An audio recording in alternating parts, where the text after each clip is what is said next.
morning and welcome to our AM worship service here at the Trinity Temple Seventh-day Adventist Church. We're so excited that you're choosing to worship with us today. You know, we recognize that you guys have been following us on our social media platforms, and we are so grateful that you choose every single week to do that, to join us via that platform. You know, thank you for just becoming a part of our extended worship service here, and more importantly, a part of our worship family. So again, thank you. Today we're going to be talking about, or I'm going to be speaking to you around the subject of who's to blame for this. But before that, we've got our special music selection. Stay right where you are. I will be right back, I promise.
Whatever all they need is just trust me and trust me and trust me. Oh, I am the one who'll see you through. Just trust me and trust me. Trust me. I am your God. Just trust me. Trust me. Trust me.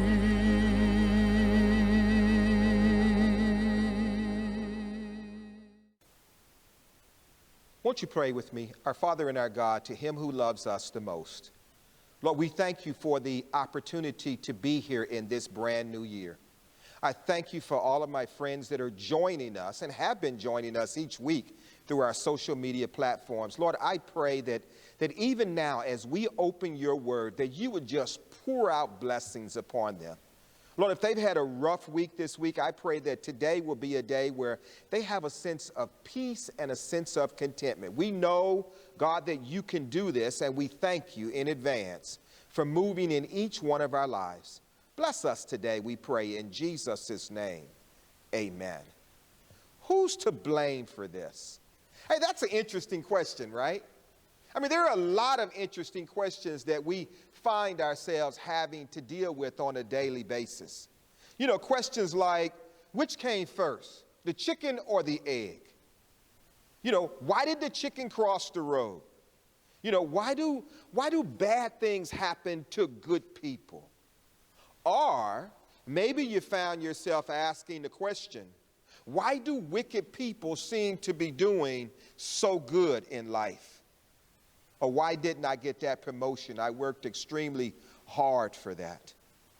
You know, they're all questions, and they're valid questions for us, but they're questions nonetheless that sometimes push us to think outside of the box when we're trying to come up with a solution or we're trying to come up with an answer. I wanted to spend some time today on the question, who's to blame for this? You know, this idea of blame is nothing new for us as human beings. It goes back as far, as a matter of fact, it goes all the way back to our original family, Adam and Eve. You know, after Adam and Eve ate the fruit and they sinned and sin came into the world, there was this meeting between Adam and Eve and God, and you saw it happen.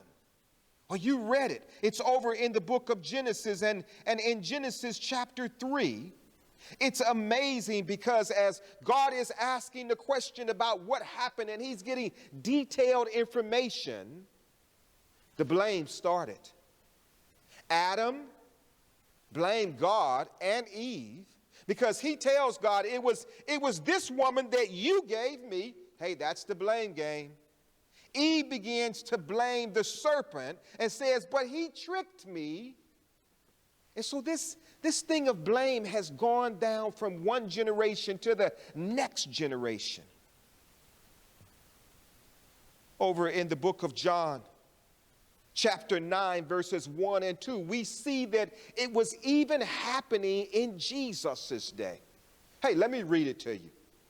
In John chapter 9, verses 1 and 2, it says, and as he went along, he saw a man blind from birth. His disciples asked him, Rabbi, who sinned? Hey, did you get that? Who sinned? This man or his parents, that he had to be born blind?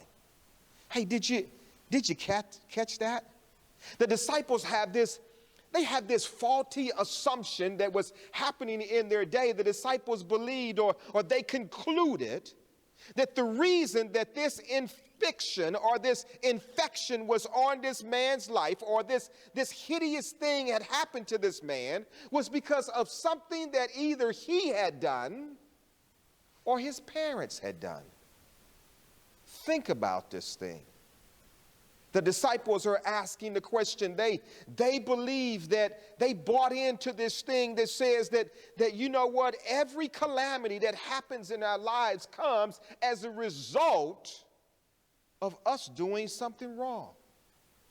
The amazing thing is that you've lived long enough and you've been connected with God long enough, just like me, to recognize that bad things happen not just to bad people, but bad things happen to good people.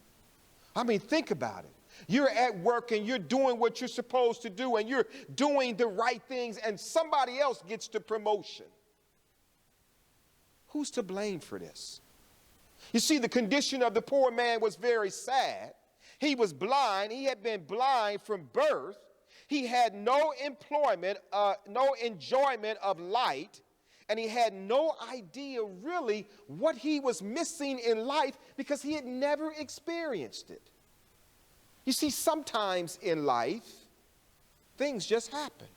Sometimes there are circumstances that happen. Sometimes bad things happen to good people and we have no idea why it happens. And that's the thing that was happening with the disciples.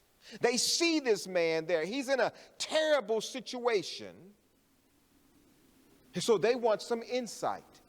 They're speaking of the philosophy of their day that said, hey, if you were blessed, it is because you were close to God. If you were poor and you were cursed, or there was some affliction that was upon you, it was because of sin in your life. Hey, you know what? The disciples were not the only individuals that struggled with that idea. Man, there are believers living in the world today that have that same philosophy. When things start to happen in our lives, they will come to us. They're well-meaning, but they'll still come and say, hey, you got sin in your life. That's why stuff is happening to you. The amazing thing is that when God is about to work his deliverance in our lives, he sees the afflictions, and so Christ sees this poor man here, and he decides that he wants to do something for the man, and it's a great teachable moment for the disciples. You see, Christ sees the man even though the man can't see him, and he stops, and this man becomes a student for the disciples to learn from. He becomes a teacher, for the disciples to learn from. And not just the disciples, but he becomes a teacher for individuals like you and individuals like me to be able to learn the lesson that God is trying to teach us. You see, the disciples, they conclude that the reason that he's in this situation is for one or two reasons. Reason number one, he had faulty parents who lived an ungodly life, and God didn't punish them, but God was punishing him. Oh man, they had a faulty thought about God. Or this man did something in his mother's womb that was so unbelievable that God struck him, and that's why when he came into this world, he was blind. I mean, pause for just a second and think about that philosophy. What type of God actually deals with us that way? It's not a God that I know, probably not a God you know either. And yet there are many people who live in the world today that believe that God is a mean God, and if you step out of line to the left or you step out of line to the right, God is there to punish you. Something to think about. When calamities happen to us, it's interesting. As believers, when calamities happen to us, we call those trials. But when calamities happen to people that we may not like, we call them punishment. Same calamity, Just different individuals. If it happens to you and if it happens to me, we say, oh, God is sending us through trials now. We've just got to be faithful to get through our trial. If it happens to somebody that we may not be that fond of, we say, look at God punishing them for the ugliness that they've done in life. Oh, you know that's true.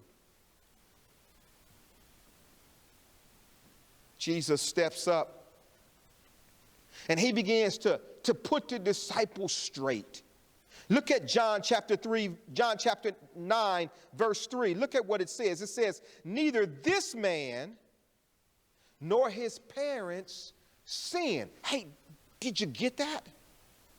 The disciples have dug in. They're waiting for the juicy gospel, a juicy gossip. They say, Jesus, listen, we're looking at this man's situation. He was born blind. Who sinned? And as a matter of fact, not only who sinned, but tell us what they did. Jesus says, listen, where you guys get that from? Neither he or his parents sinned. This happened, oh, watch this. Jesus says, this happened so that the works of God might be displayed in him. Can you imagine what it must have been like for the disciples? Man, they're sitting there, they're waiting for Jesus to reveal all the juicy gossip about this man's parents or the juicy gossip about this man. And then Jesus takes a deep breath. They're there waiting. And all he says was, hey, neither one of them sinned. His parents didn't sin and he didn't sin either. What you talking about, Jesus? You know, it's interesting how it's so easy for us to get caught up with the negative and live in the negative. They said that, listen, something's got to be wrong in his life or there's something wrong in his parents' lives. And that's why he's had this curse upon him.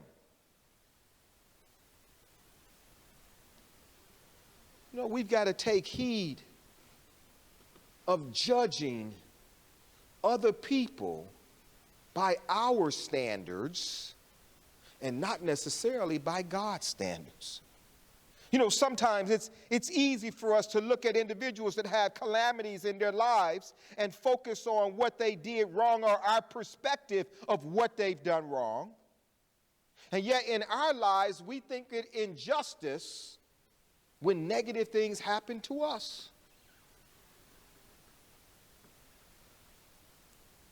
It's always a challenge for us as believers to look at other individuals that have tragedies happening in their lives and not just take on this sanctimonious attitude as we look at them. Christ is trying to teach the disciples that we are bigger than just the things that we experience in life. He's trying to pull back the curtain so they can actually see as God sees. I was in a conversation with a lady last week, and she was talking about how you know, God punishes individuals. And I was sharing with her that, you know what, that's not a philosophical view that I have, because I don't believe that God ever punishes any of us. I believe that there are consequences and God respects and he honors our choices. Prime example. If we're standing on a bridge and there's this huge boulder standing on the bridge and there's a rope tied around the boulder, and I come up and I push the boulder off the bridge, and as the boulder is falling into the ravine, the rope is getting tighter and tighter, and you're standing there holding the rope, and I say, let the rope go. And you're like, no, I like the way this rope feels in my hand. And so you continue to hold on to the rope. Hey, you got it, right? As the boulder goes over, the rope's going over, and guess who else is going to go over with it? Is it because the boulder doesn't like you? No. As the rope runs out, so does your time if you're still holding on to the end of it. It's natural consequences that God recognizes. He shares with us how he wants us to live our lives. And if we live that way, we are blessed. If we choose not to live that way, God's blessings are withheld from us. And God just honors our choice. Doesn't he tell us in the book of Deuteronomy, choose life rather than choosing death? He tells the disciples, he shares with the disciples, this man was born blind, that the works of God might be manifested in him. The man was born blind so that Jesus may have the honor, get this, of curing him. He might then be able to prove to others that God had sent him and that he was the true light of the world. Hey, you know what that says? That says that every time I face a headache and a heartache in life, it's not because God is mad at me. It's not because God is punishing me. It is because it is an opportunity in my life for God to come and bless me in a greater way. Man, it's an opportunity for God to be able to come in my life and use me as a way to get glory, and other people can see him through what happens to me. Jesus goes on in verses 4 and 5 of John chapter 9. He says, as long as this day we must do the work of him that sent us. Night is coming when no man can work. He says, listen, while I am in the world, get this, he says, I'm the light of the world. That simply means when we travel in darkness, God is the one that comes into our lives and brings life. And isn't it interesting that he uses that analogy to a person that's never seen light before?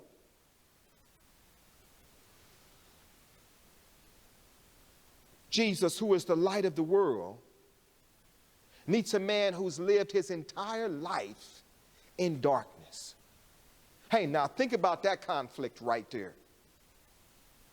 Jesus, the light of the world, has this encounter with a man who has no idea what light even is, because he's never seen light before. All he's done is saw darkness.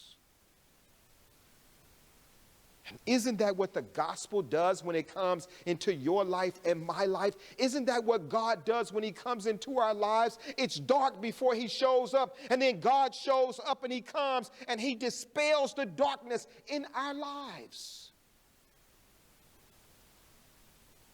Think about it. When light shows up, it is inevitable that darkness has to flee. Oh, you see that all the time. You walk into your room and you flip the light switch, and what was dark becomes light. I'm going to tell you, you guys know that's an important thing for me. Somebody who's afraid of the dark, yeah, that's what I said. You know, if I walk into my home and I hit the light switch and the lights don't come on, I'm going to turn around and go somewhere else.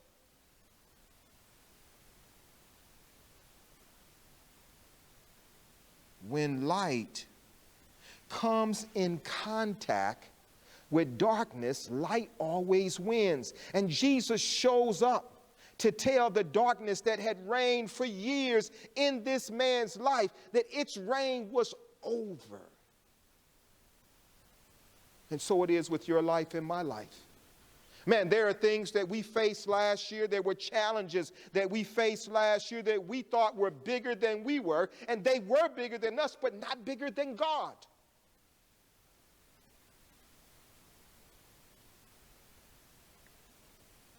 Jesus is about to usher in a new period of light into this person's life. Now, what does that say for us? It says, first of all, that we survived the darkness of last year.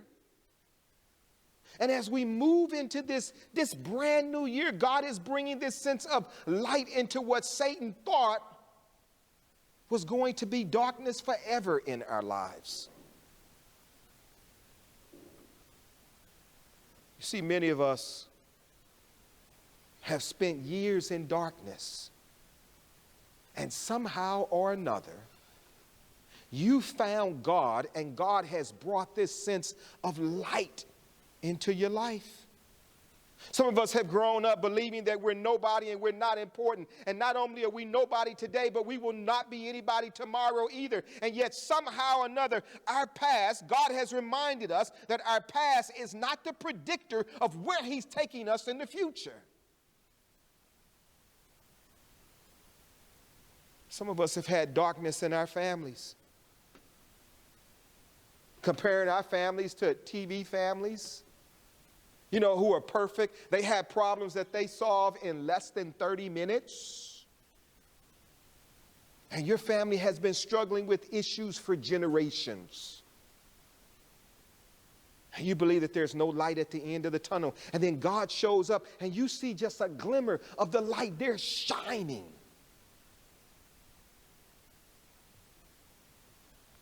Or maybe you've had darkness in your finances. Believing that you'll never be able to get out of debt. Never be able to pay your house off. Never be able to send your kids to college. Never be able to just live comfortable. And all those are lies from the dark pit of hell. And God shows up and you start to see the light at the end of the tunnel. But the most dangerous place to have darkness overwhelm us, or to have darkness, or the most dangerous area in our lives to have this sense of darkness, is in our spiritual lives. I hear people all the time, nearly every day, saying that, there's really no need for God, or there's no need for church in my life. I'm okay.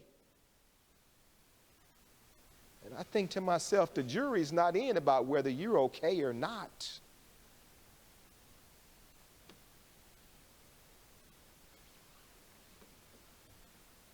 I hear individuals all the time sharing with me that what I do is great, but it's not what they need. God is great where I know he's out there someplace, but you know what? I don't have a personal need for me, they say, of having God in my life. I'm doing okay just the way I am. I said, are you really doing okay? You see, there's this sense of darkness that just overshadows us in every area of our life. And God says, I came that you might have life. And the way we have life is that he shows up and he dispels the darkness out of our lives. And to be honest, sometimes we can't even tell the darkness was there because it's been there so long. The man was born blind. He's never seen light, so he doesn't even know what he's missing. Some of us have no idea what we're missing because we've been in darkness so long, we don't even understand what light looks like. Jesus says, neither this man nor his parents sin. And right after that, he does something unbelievable. He says in verse number 6 of John chapter 9, it says that he spits on the ground. He mixes it with some mud and saliva, and then he takes it and he presses it. And if you look at the word in the original language, he pushes it into the man's eyes. Now, I'm going to tell you, if I was writing John, I would have thought about God just speaking. And darkness would have disappeared and light would have shown up. Hey, you remember what he did in creation? He said, let there be light, and darkness took off running and light showed up. But man, it's amazing how God does exactly what needs to happen. Christ spits on the ground. He makes this clay. He puts it together, forms it together, and then he presses it in the man's eyes.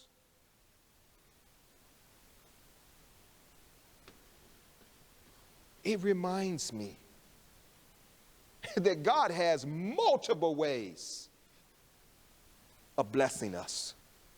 God has multiple ways of providing for us and taking care of our needs. Man, some of us think we need to get that big promotion in order to be able to send our kids to school or to take care of our financial needs. And the Bible reminds us that the gold and the silver belong to Him. Every time I think I've got God figured out, and every time I pray and say, God, listen, this is what I need to have you do, and this is how I need to have you do it, God just shakes His head, and then God comes through, and He comes up with some type of way of doing it that I never even imagined. I mean, think about it. God makes His own clay. He spits on the ground. He forms and fashions the clay, and then He pushes it into the man's eyes. The very thing that really should have made the man blind is the thing that cures him. You know what? Sometimes we sell God too short. Sometimes we think that this is the only way God can work, and God has a million ways of making things happen in our lives. We may see one way, He sees thousands, and He chooses the best way to have things come into your life and to come into my life.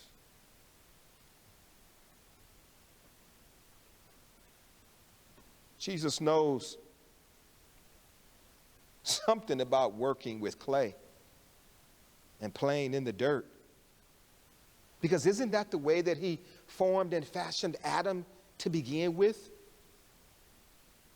And so He pauses here and He goes back to one of His old things that He's done. He forms Adam out of the dirt of the ground, and now He starts to bring this sense of healing into this man's life. And what He does is He spits on the ground, He makes His clay, He presses it in the man's eyes, and then He says something interesting. He tells the man, go wash in the pool. Go wash in the pool of Siloam. You know, go clean your face, in other words. And the man goes and he washes in the pool. And he goes home seeing. Real simple story, right? Except for it doesn't talk about the psychological thing that must have happened, or the overwhelming feeling that the man must have had. You've never seen before. And now all of a sudden this man that you don't even know just shows up, physically abuses you by pushing dirt in your eyes, tells you to go and wash it. Somebody leads him to the pool. The man washes his face, and now he can see. Man, what must that have been like for him? The same thing that it's like for you. When your back is against the wall and you have no idea what to do or where to go or how things are going to work out in your life, and then all of a sudden God shows up in this unconventional manner, and He does something in your life, and you just stand there shaking your head. Hey, have you ever had one of those moments that just left you dumbfounded? You couldn't even speak. You didn't even know what to say after God just came in your life and did something unbelievable? Yeah, it's like that. That's the type of God that we serve. It's God shows up. And He does in your life, and He does in my life the things that we need the most, and He does it in an unconventional manner so that we can't say, or no one else can say and take credit for the things that He does. You're going along in your career. You're at the bottom of the ladder. And without any bargaining or anything else, you get this promotion and it moves you up to the next level. Had nothing to do with you, everything to do with God. You applied to college, or your child applied to college, and you had no money, and all of a sudden they get this free ride to go? Oh, we got to make this thing real. And you just sit there shaking your head because you know it has absolutely nothing to do with you. It has to do with God. That's what this man experienced.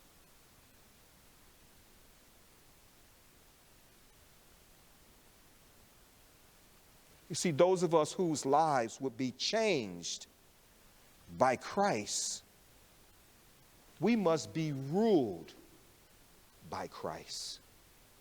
That simply means we've got to change our thinking and start thinking the exact same way God thinks. We've got to be obedient to whatever it is, no matter how crazy it sounds, that God asks us to do. I mean, think about it in your own life. How does putting mud on somebody's eyes and then washing it off, how does that give them sight?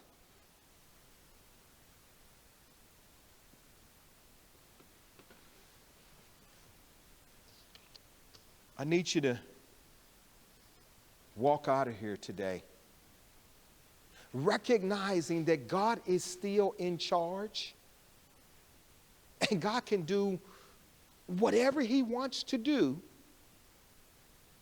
however He wants to do it. Hey, some of you who are watching this, man, you've been praying and believing that God is moving in your life and God is going to do something fantastic. And you've tried to lay out the ground rules for God to do it. Share with God what you need and give God the opportunity to do it. Number one, when He chooses to do it. And number two, how He chooses to do it.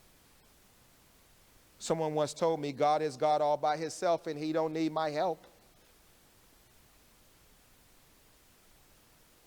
This is a brand new year and I just believe. I believe that God is going to do something just unbelievable, unconditional, and unconventional in our lives this year.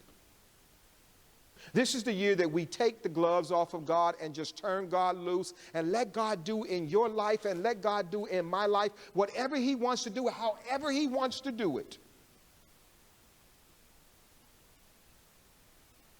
That's my prayer for you this year, and that's my prayer and commitment for me this year. To turn God loose, forget about the old traditional things about I've learned about God and how He works, and let God do whatever He wants to do.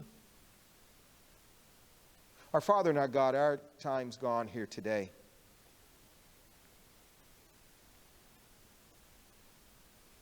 Lord, sometimes when things go bad in our lives, we point the finger and we start blaming other people, and sometimes, God, we even blame you. Lord, but it's amazing in the story, you don't take time and you don't get caught up in who's to blame for this. You just come in and address the issue and take care of the problem. Lord, some of us spend so much time blaming that we don't even have time to listen to what you're challenging us to do. God, I pray for my friends that are watching this and that will watch this in the future, that whatever they need, God, you will just show up and you will do it in such an amazing way in their life that there's no way they could think or deny that it was you that did it. Lord, I pray that you will bless them in just an amazing way this week. Don't just give them the things that they need, but Lord, go deep into the recesses of their lives and make the changes that need to be made. We thank you for hearing and answering our prayer. In Jesus' name, amen. Hey, I'd love to hear what you think about our message today. If you're viewing this on YouTube, you can go to the comment section. Tell me what you think, or put on there, tell me your prayer requests. We have people here that pray 24 hours a day. Thank you for joining us this week. I'll see you back here again next week. Hey, but remember, do all the good you can for as many people as you can, as often as you can this week, and I will see you right back here again next week. God bless you. Have a fantastic week.